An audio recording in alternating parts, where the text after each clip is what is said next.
ನಾನು ಗೊಂಬೆ ನಟರಾಜ್. ನಾನೊಬ್ಬ ಯೂಟ್ಯೂಬರ್. ASB ಮೆಮೋರಿಯಲ್ ಟ್ರಸ್ಟ್ ಅಂತ ಒಂದು ಟ್ರಸ್ಟ್ ಮಾಡಿಕೊಂಡು ಅದ್ರ ಮುಖಾಂತರ ನಾವು ಸಾಕ್ಷ್ಯಚಿತ್ರಗಳು ತಯಾರು ಮಾಡ್ತಾ ಇದ್ದೀವಿ. ನಾನೇ ಬರೆದ ಒಂದು ಪುಸ್ತಕ ಇದೆಯಲ್ಲ, ರಸವೈಚಾರಿಕತೆ ಅಂತ, ಆ ಪುಸ್ತಕದ ಆಧಾರದ ಮೇಲೆ ನಾವು ಸಾಕ್ಷ್ಯಚಿತ್ರ ತೆಗಿತಾ ಇದ್ದೀವಿ. ಹಿಂದೆ ಈಗಾಗಲೇ ಒಂದು 3-4 ಅಧ್ಯಾಯಗಳ ಮೇಲೆ ನಾನು ವಿಷಯಗಳ ಬಗ್ಗೆ ನಾವು ಸಾಕ್ಷ್ಯಚಿತ್ರ ಮಾಡಿಬಿಟ್ಟಿದ್ದೀವಿ. ಇಂದು ಒಂದು ಹೊಸ ವಿಷಯ ತಗೊಂಡು ಮಾತಾಡ್ತಾ ಇದ್ದೇನೆ. ಅದೇನು ಅಂತಂದ್ರೆ ಕಾಯಕ.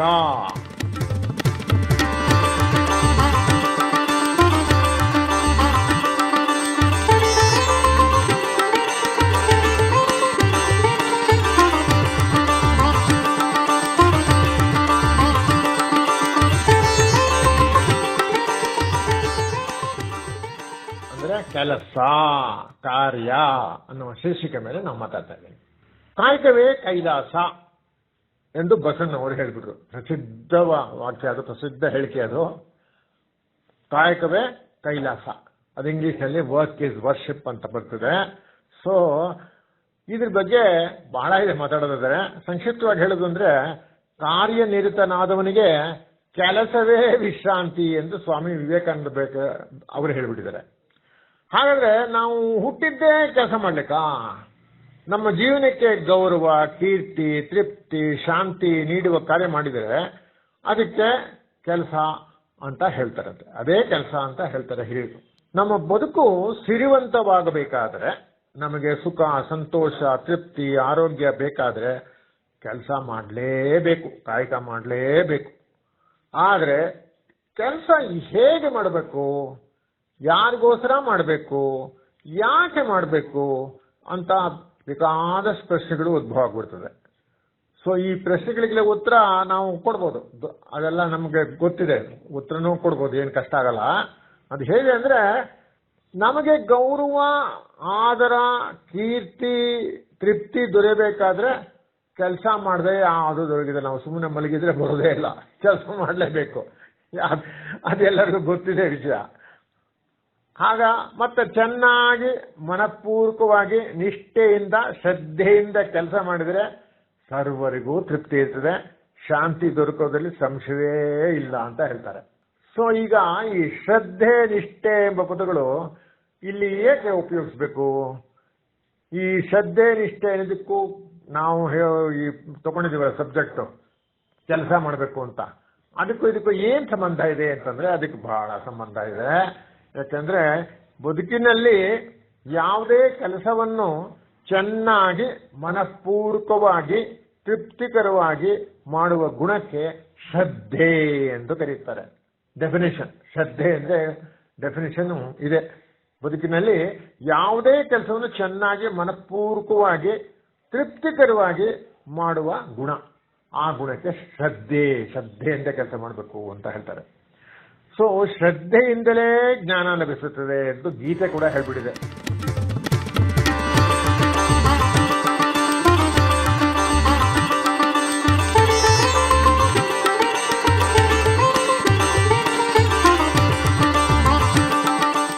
ಶ್ರದ್ಧೆಯಿಂದಲೇ ಮನಸ್ಸು ನಿರ್ಮಲಗೊಂಡು ಆರೋಗ್ಯ ವೃದ್ಧಿಸಿ ಲೋಕ ಕಲ್ಯಾಣಕ್ಕೆ ದಾರಿಯಾಗುತ್ತದೆ. ಶ್ರದ್ಧೆಯಿಂದಲೇ ಯಶಸ್ಸು ಗಳಿಸುವುದು ದಿಟ. ಒಂದು ದೇಶದ, ಒಂದು ಜನಾಂಗದ, ಒಬ್ಬ ವ್ಯಕ್ತಿಯ ಏಳಿಗೆಗೆ ಕಾಯಕವೇ ಕೈಲಾಸ ಎಂದು ನೆನೆದು ಶ್ರದ್ಧೆಯಿಂದ ಕಾರ್ಯ ಎಸಗಿದರೆ ಅದಕ್ಕಿಂತ ಬೇರೆ ಉಪಾಯ ಇಲ್ಲ. ಎಲ್ಲಿ ಈ ಉಪಾಯ ಬೇರೆ ಕಡೆ ಹುಡುಕಕ್ಕಾಗೋದೇ ಇಲ್ಲ. ಉಪಾಯ ಇರೋದೇ ಇಲ್ಲಿ ಶ್ರದ್ಧೆಯಿಂದ ನಾವು ಏನೇ ಕೆಲಸ ಮಾಡಿದ್ರು ಅದಕ್ಕೆ ಫಲಿತಾಂಶ ಚೆನ್ನಾಗಿರ್ತದೆ. ಈಗ ಜಪಾನಿಯವರು, ನಿಮ್ಗೆ ಎಲ್ಲರಿಗೂ ಗೊತ್ತಿದೆ, ಅವ್ರನ್ನ ವರ್ಕ್ಹಾಲಿಕ್ ಅಂತ ಕರೀತಾರೆ. ಅವ್ರು ವರ್ಕ್ಹಾಲಿಕ್ ಅಂತಂದ್ರೆ ಅವ್ರಿಗೆ ಕೆಲಸ ಮಾಡೋದ್ರಲ್ಲೇ ಆನಂದ ಸಿಗ್ತದೆ ಅವ್ರಿಗೆ. ಸುಮ್ಮನೆ ಸೋಂಬೇರಿಯಾಗಿ ಅಯ್ಯೋ ಸಾಕಪ್ಪ ಇವತ್ತು ಬೇಡ ಹಾಗೆ ಅಂತ ಅವ್ರ ಮನಸ್ಸಲ್ಲಿ ಬರೋದೇ ಇಲ್ಲ. ಯಾವಾಗ ನೋಡಿದ್ರು ಕೆಲಸ ಮಾಡ್ತಾನೆ ಇರ್ತಾರೆ, ಏನಾದ್ರು ಒಂದು ಕೆಲಸ ಮಾಡ್ತಾನೆ ಇರ್ತಾರೆ. ಆ ಕೆಲಸಕ್ಕೆ ಅಂತ ಅವರಿಗೆಲ್ಲ ವರ್ಕ್ಹಾಲಿಕ್ ಅಂತ ಕರೀತಾರೆ. ಸೊ ಅದರಿಂದನೇ ಅವರು ಮುಂದೆ ಬಂದಿದ್ದು.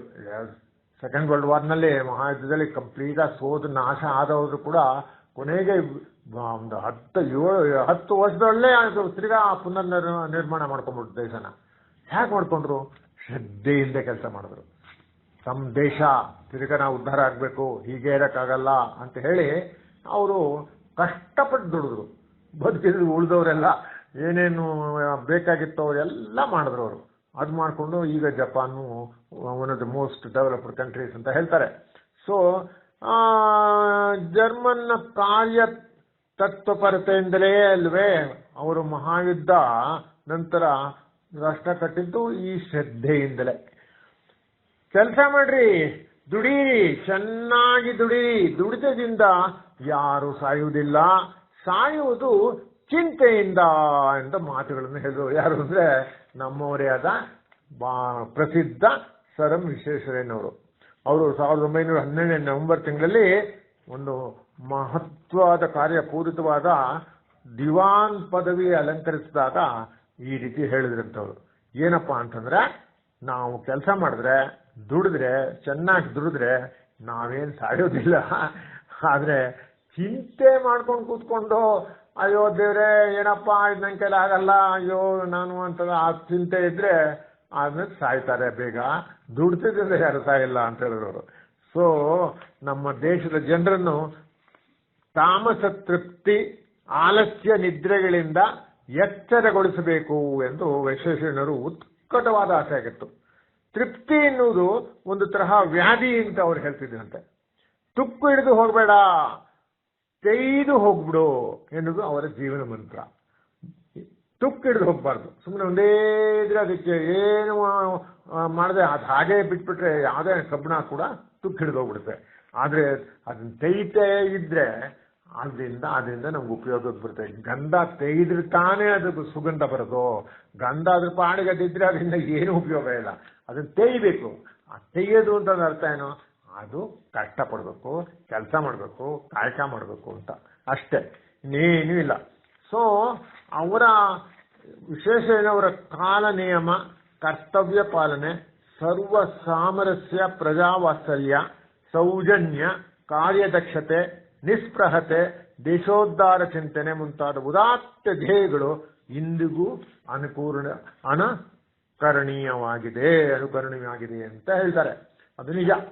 ಎಲ್ಲೇ ಯಾವುದೇ ಕೆಲಸ ಮಾಡಿದ್ರು ಈ ಶ್ರದ್ಧೆಯಿಂದ ಯಾರು ಮಾಡ್ತಾರೋ ಅವರು ಖಂಡಿತ ಮೇಲ್ ಬಂದೇ ಬರ್ತಾರೆ.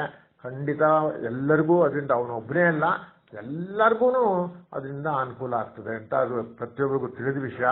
ಸೊ ನಮ್ಮ ದೇಶದಲ್ಲಿ ನೋಡ್ಬೇಕು, ನಾವು ಇನ್ನೂ ಒಂದು ಹಿಂದುಳಿದಿರೋ ಕಾರಣ ಏನಂದ್ರೆ ನಮ್ಮಲ್ಲಿ ಸೋಂಬೇರಿತನ ಇನ್ನೂ ಇದೆ. ನಾವು ಇನ್ನೊಬ್ಬರಿಗೆ ಪ್ರತಿಯೊಂದಕ್ಕೂ ಇನ್ನೊಬ್ಬರಿಗೆ ಹಾರೈಸ್ತೀವಿ.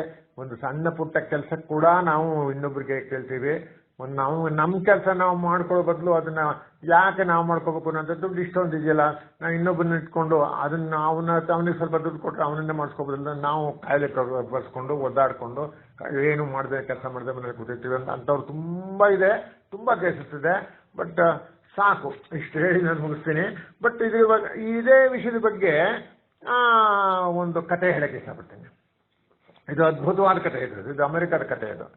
ಇದು ಏನ್ ಕತೆ ಅಂದ್ರೆ, ಜಾರ್ಜ್ ವಾಷಿಂಗ್ಟನ್ ಮೊದಲನೇ ಅಧ್ಯಕ್ಷ ಆಗಿದ್ದ.